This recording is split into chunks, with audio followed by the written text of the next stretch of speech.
Assalamualaikum warahmatullahi wabarakatuh. Perkenalkan, kami dari kelompok 1 kelas 1 KD, mata kuliah K3 dan Hukum Ketenaga Kerjaan dengan dosen pengampunya Ibu Hiwatulisan STMT. Kami akan membacakan materi dari studi kasus kami, yaitu paparan bahan kimia berbahaya di laboratorium karena tidak menggunakan APD lengkap. Sebuah laboratorium kimia yang memproduksi berbagai jenis bahan industri terjadi sebuah insiden yang mengungkapkan pentingnya penerapan prosedur keselamatan yang tepat. Salah satu mahasiswi, sebut saja Aziza dan Dewa, terpapar bahan kimia berbahaya yang melakukan tugasnya di area produksi yang menyebabkan luka bakar pada kulit dan gangguan pernapasan. Insiden ini terjadi karena Dewa dan Aziza tidak menggunakan alat pelindung diri atau APD dengan lengkap. Meskipun di lingkungan laboratorium tersebut bahan kimia berbahaya digunakan setiap hari.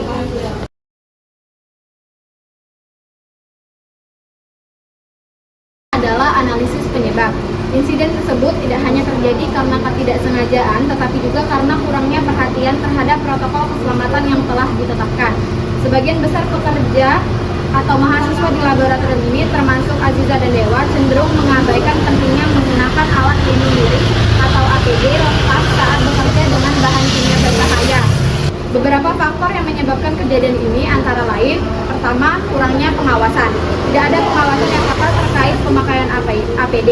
Kedua, minimnya sosialisasi tentang K3. Meskipun prosedur keselamatan sudah ada, sosialisasi dan pelatihan yang diberikan kepada mahasiswi kurang optimal. Dan yang ketiga, alat pelindung diri yang tidak memadai. Beberapa mahasiswa dan mahasiswi, termasuk Dewa dan Aziza, tidak diberikan akses yang memadai terhadap APD yang sesuai. Beberapa alat pelindung yang disediakan juga kurang efektif atau sudah usang, sehingga tidak memberikan perlindungan yang maksimal. Dampak dari kejadian ini adalah paparan bahan kimia berbahaya ini berdampak serius pada kesehatan Tia maupun Aziza.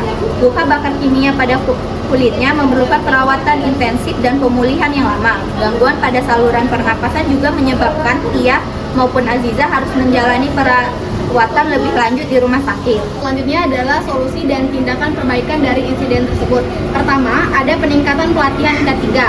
Baik universitas maupun mahasiswi menyelenggarakan pelatihan ulang bagi seluruh mahasiswa dan mahasiswi mengenai pentingnya penggunaan APD lengkap serta bahaya yang bisa timbul akibat kelalaian dalam menerapkan prosedur K3. Yang kedua, adanya pengawasan yang ketat atau sistem pengawasan yang lebih ketat diberlakukan, termasuk pemeriksaan rutin terhadap pemakaian APD oleh mahasiswa dan mahasiswi di laboratorium. Yang ketiga, adanya penyediaan APD yang memadai. Semua mahasiswa dan mahasiswi kini diberikan akses kepada APD yang sesuai dengan jenis pekerjaan dan bahan kimia yang digunakan pada laboratorium. Dan terakhir, adanya penerapan prosedur darurat. Prosedur tanggap darurat yang lebih baik dan jelas diimplementasikan. Para mahasiswa dan mahasiswi kini dilatih untuk segera menangani tumpahan bahan kimia dan memberikan pertolongan pertama pada rekan mereka yang terkena paparan di laboratorium. Kesimpulan yang dapat kita ambil dari insiden tersebut adalah insiden yang menimpa Tia maupun Aziza menjadi pelajaran berharga baik bagi mereka berdua maupun mahasiswa lainnya. Kejadian ini menunjukkan betapa pentingnya penerapan prosedur keselamatan yang ketat, khususnya dalam menangani bahan kimia berbahaya. Kedepannya, diharapkan kita semua dapat memperhatikan keselamatan dan kesehatan kerja demi melindungi kita dan mencegah kejadian serupa di masa depan. Pemaparan materi dari kelompok kami ucapkan terima kasih. Assalamualaikum warahmatullahi wabarakatuh.